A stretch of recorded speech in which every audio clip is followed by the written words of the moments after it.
What's going on, guys? I hope you enjoyed that intro. That was the song Falling Snow from Agalloch off the album Ashes Against the Grain. Really cool track. I love the melodies there, so I thought I'd throw it in the beginning. First off, thank you all for the views on the last video. Please like and subscribe for more content. I was really happy with how that video came out. I loved making it and talking about it and seeing lots of you guys commenting, so please comment more. Today we're going to be talking about Agalloch and their history and how I discovered them, how much they've influenced me in this past, year or so I've been listening to them. I actually discovered them in 2019. They're a Portland, Oregon band that was founded in 1995 by the lead guitarist, vocalist, and drummer John Halm. However, another guitarist in the band, Don Anderson, was also very instrumental to their sound. And, well, they're a very important band to me, so let's talk about why that is, with their first album being Pale Folklore, released in 1999 by the End Records. This was a very interesting album. It had so many different types of genres all molded into one, whether it be black metal, folk, neo-folk, rock, metal, you name it. There's just all types of music in here. It was a really great album and actually one of my favorites. However, a lot of ideas that were in here would later be removed from other albums, such as like female vocals and more orchestral kind of segments. However, this album is really special, and I think it's a must listen for an Agalloch fan for sure. Moving on though, we move to the beast that is the Mantle. This was Agalloch's first major release, which I think put them on the map for many different people, whether it be black metal, folk metal. This album is something special. This is, I would say, one of the greatest albums ever made, and I don't say that lightly. This is something that can hardly be described. It's such a good album. Every single song is just perfect. You know, I can't gush about this album enough. I've listened to it hundreds of times probably. And the thing that makes it so good is how well it blends folk and metal. And it's interesting to see this band evolve, from the first track, or first album I should say, Pale Folklore. They've really narrowed down their sound, moving away from the black metal and orchestral segments to a very focused folk metal release with the Mantle. It was something special. If you haven't heard this album, please listen to it right after this video, man. It is going to blow your mind. However, after this, Agalloch would yet again move on and evolve their sound with Ashes Against the Grain. This was their third full-length EP released by End Records. And here they once again tried something completely new, which was to get rid of virtually all of the folk album elements that made the Mantle so revered and special.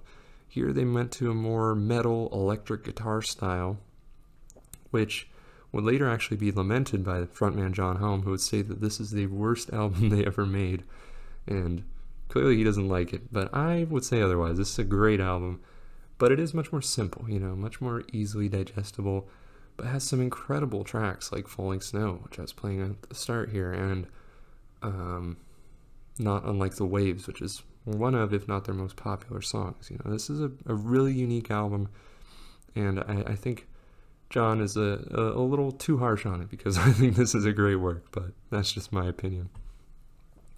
After this, they would once again move in an entirely new direction. If you can't tell, each one of their albums is very unique. Here we had Marrow of the Spirit, released in 2010. And initially, when I first listened to this album, I actually thought it was one of their first ones, because I didn't see when it was released. Because with this album, they went back to a completely analog setup, got rid of virtually all of the digital elements from the other albums in terms of editing and, plotting tracks and such. And that was all intentional. John stated that he wanted this album to be very raw, and that the other albums they made were just too pristine and too manufactured sounding, which is funny because they're not at all. But, to the musician's credit, this is still an amazing album, and it was a great idea going with this analog setup. It's one of the most haunting albums I've listened to. It's very dark at times, and the final track, To Drown, is one of Agalloch's most unique releases. It's something special. This is a really, really fascinating album, and one that I still listen to quite often, just because there's nothing like it. I have yet to hear an album that sounds close to Marrow of the Spirit. This is something very different, and I would really recommend it. 4 years later, we would have The Serpent and the Sphere. This was actually the final album Agalloch would ever produce, and once again, moves in a different direction than the previous one. This one, though, kind of almost goes back to the Mantle vibes. More folk elements, more acoustic guitar interludes. There's a lot here. It's very interesting, for sure. There's a lot of different textures and sounds here, and I've yet to really work my way through this album. I've listened to it many times, but it's different, This one hasn't, gripped me like the other ones have, but it is very well received by the fan base, and I am definitely going to be listening to it more to try and understand it more. I haven't read into the lyrics or anything like that too hard, so this is one that I want to focus on more.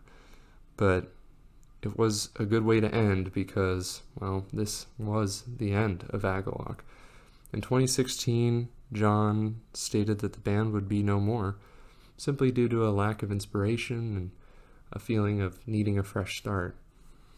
However, things would get more dramatic after the band's disappearance, as John actually went on to post some anti-Semitic jokes and comments on Facebook, which caused all of the old members to, kind of go after him and lament his posts. It was very dramatic, very interesting. I don't personally think John is an anti-Semite. I think he had some racy jokes here and there, but to each their own. You obviously shouldn't be making jokes like that on the internet. It's deplorable, but I don't think he's a bad person. I don't view him as an anti-Semite, and I personally view him as an incredible musician, and it was sad to see that happen. However, it was noted that John and Don Anderson, the other guitarists in this band, have actually begun speaking together again, and hopefully this means we will see new music from them. We don't know Agalloch's future. It ended very abruptly, and, well, sadly, because I love this band, and I would do anything to hear more music from them again. But who knows? Maybe we will. We just had a new 2 album released last year, so anything's possible, right? So maybe we'll see more of Agalloch in the future, or at least more music from John and Don, because they clearly know how to work together well with all of the albums they've released through this band. So, what do you guys think of Agalloch? Have you listened to these releases? Have you heard of this band? Let me know in the comments down below. I love this band, man, and I can't wait to talk with some of you guys about it in the comments. Anyways, guys, that'll do it. Thank you so much. Remember to like and subscribe, comment down below what you think, and I will see you all in the next one. Later.